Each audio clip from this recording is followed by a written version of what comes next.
부동산 대책 예고대로 좀 다주택자를 압박하는 이제 정책이 나온 걸로 알고 있는데요. 네, 네, 좀 설명 좀 부탁드려도 괜찮을까요? 네. 사실 이번 대책이 나오기 전에 네. 이제 많은 전문가분들이 예상을 했죠. 정말 강력하게 나올 거다. 혹시 뭐 예상했던 대로 아니 그 이상으로 그 이상으로요. 강력했고 네. 압박하는 것보다 이렇게 목을 졸랐다고 해야 되나? 뭐 그 어쩔 정도 정도로, 수준까지 좀 강력하게 나왔습니다. 그게 이제 세 가지로 압축할 수가 있겠는데 네. 첫 번째는 세금이죠. 세금. 그러니까 네. 종부세, 양도세를 대표로 해서 취득세까지 이렇게 정말 세금을 대폭 인상해서 정말 다주택자가 정말 세금 때문에 잠 못 이룰 정도로 만들었고, 네. 두 번째는 그동안 절세 전략으로 통했던 임대 사업자의 세제 혜택을 사실상 폐지로 봐도 될 만큼 정말 대폭 축소했다는 것. 네네. 마지막은 이제 좀 당근책인데 주택 공급 확대 방안을 발표했다는 것. 그러니까 세 가지 정도로 요약할 수 있겠습니다. 네. 아까 말씀하신 종부세와 양도세 이제 네. 변화가 있다고 하셨는데 뭐 어떻게 얼마나 좀 바뀐 건가요? 종부세 같은 경우는 다주택자, 그러니까 조정 대상 지역의 2주택 이상이거나 아니면 조정 대상 지역, 비조정 대상 지역 포함해서 3주택 이상인 사람, 이 사람들은 일반적인 종부세율에 추가적으로 세율을 더 내거든요. 네. 근데 이 세율을 대폭 올린 거예요. 최대 6%까지. 그래서 기존 세율보다 뭐 2배 가까이 올랐다. 근데 이거를 이렇게 말씀드리면 좀 체감이 안 되시니까 잘 모르겠어요. 제가 네. 예를 들어본다면 만약에 시세 50억 정도 되는 아파트, 그래서 서울에 30억짜리 아파트하고 20억짜리 아파트 두 개를 가지고 있는 사람은 네. 바뀐 세율로 종부세를 계산해 보면 대략 1억 3천만 원 정도 나와요. 1억 3천만 원이요? 네. 어마어마하죠. 네. 적지 않을 것 같은데 네, 세금으로. 근데 네. 이분들이 바뀌지 않은 지금의 세율로 종부세 계산해 본다면 6천만 원 정도거든요. 그러니까 부담하는 게 2배로 늘었다라고 보시면 돼요. 그만큼 보유세 부담이 굉장히 커졌다라고 보시면 되고, 양도세 같은 경우는 크게 두 가지가 있습니다. 네. 첫 번째는 주택이나 입주권 같은 경우에 1년 미만 가지고 있다 팔았을 때 현재는 40%예요. 네. 양도세율이. 양도세율이요? 그리고 1년 이상 가지고 있다 팔면 이제 과세 표준에 따라서 6%에서 42% 양도세 중과 대상이라면 거기에 이제 10% 포인트나 20% 포인트를 추가하는 건데, 앞으로는 물론 이제 그 전에 12, 16 대책에서도 이 부분을 좀 강화시켰어요. 그래서 주택이나 입주권을 1년 미만 가지고 있다가 판다면 50%를 올리겠다. 그건 이제 주택 외 부동산이 그렇게 적용하거든요. 네. 그래서 그렇게 하고 1년부터 2년 미만은 40%를 하겠다라고 했는데, 이걸 더 강화시켜서 이번 710 대책에서는 주택이나 입주권을 1년 미만 가지고 있다 팔았을 때는 양도세율을 70%까지 70%요? 하고, 그리고 네. 1년부터 2년 미만 가지고 있다 팔았다면 양도세를 60%로 하겠다라고 해서, 쉽게 말해서 집을 우리가 단타라고 그래요. 단타. 네, 단타 친다. 부동산 업계에서는 단타.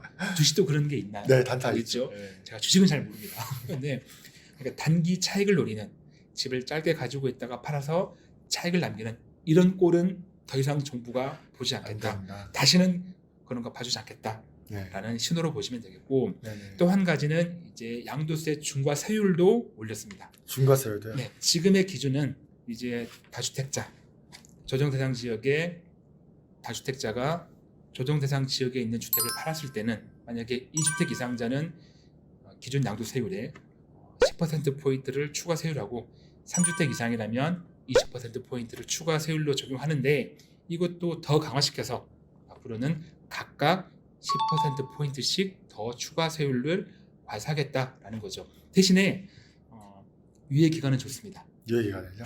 바로 시행하는 게 아니라 네네. 1년 정도 유예 기간을 주고 2021년 6월 1일 이후에 파는 것부터 그렇게 더 중과된 세율로 적용하겠다라는 거고, 2021년 5월 31일까지 판다면 지금의 기준인 2주택자는 10% 포인트, 3주택 이상은 20% 포인트가 추가된 양도세율로 부과가 되겠습니다.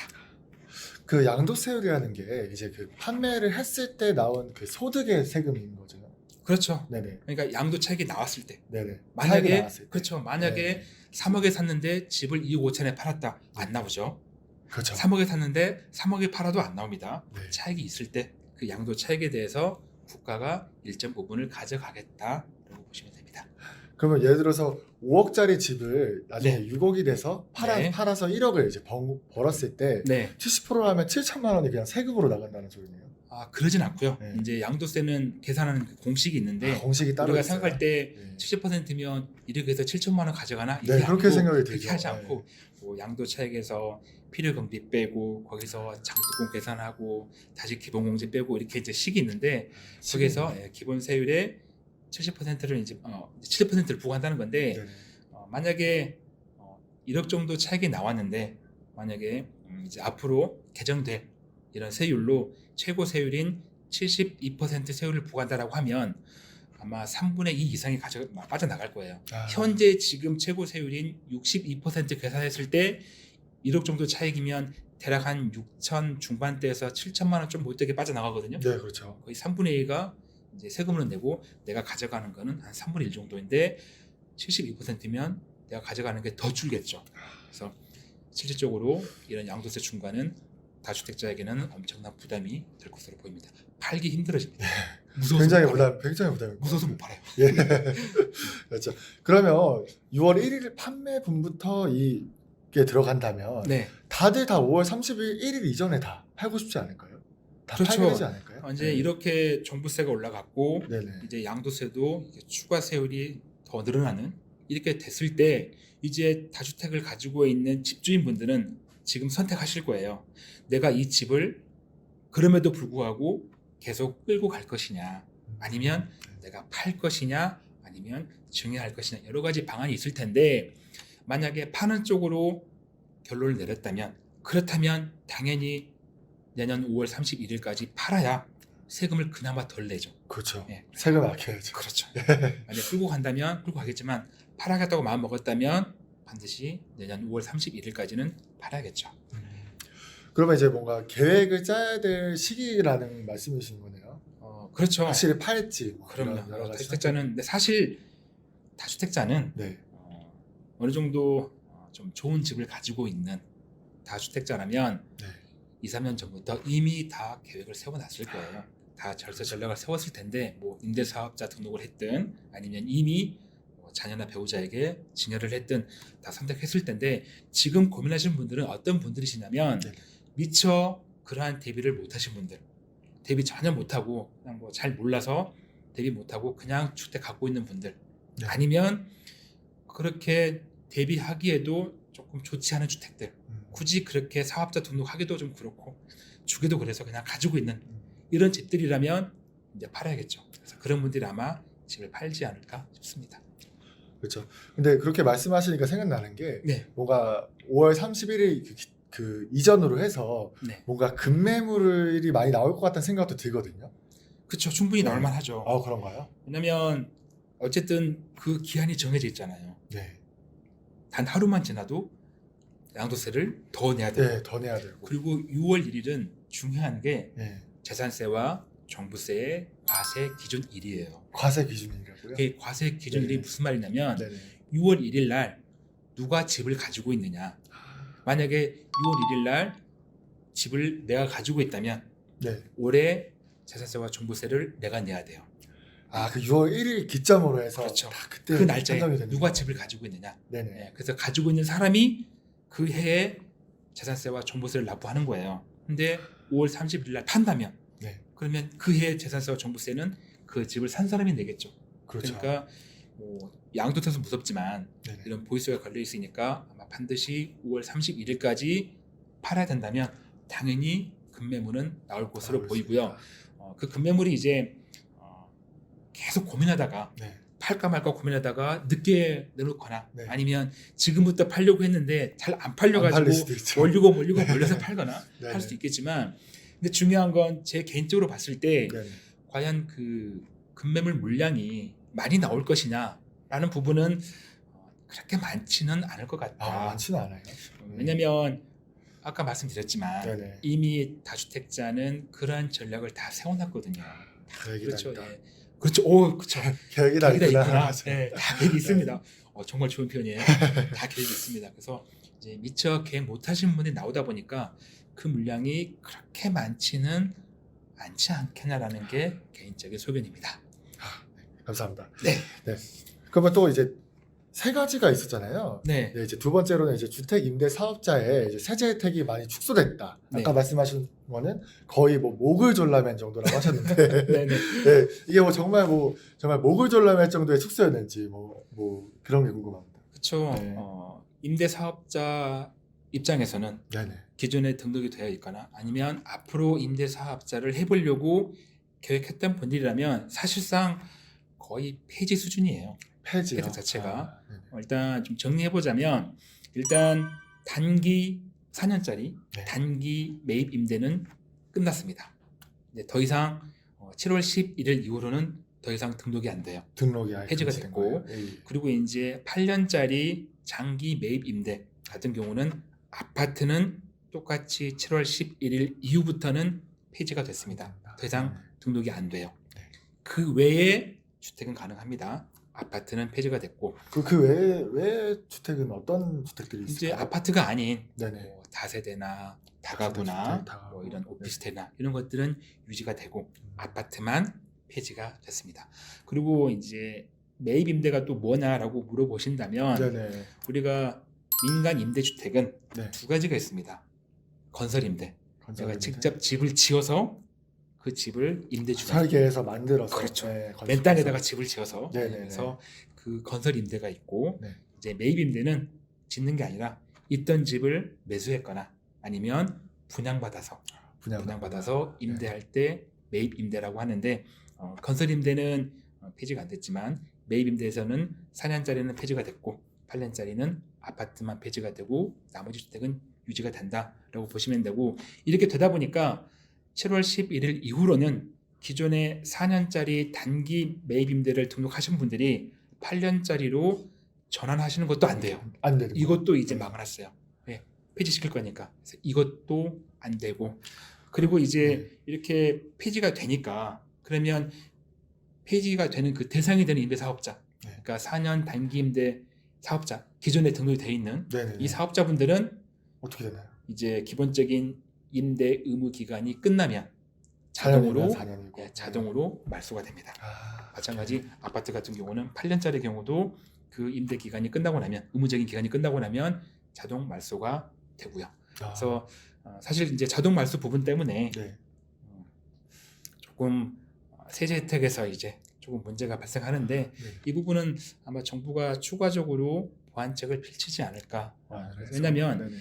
그 4년 8년은 되게 법적인 얘기인데 좀 따분한데 괜찮을까요? 그렇죠. 계획 같은 데 편하게 말씀해주세요. 보신 궁금해하실 수도 있어요. 보신 분들 따분해하실까봐.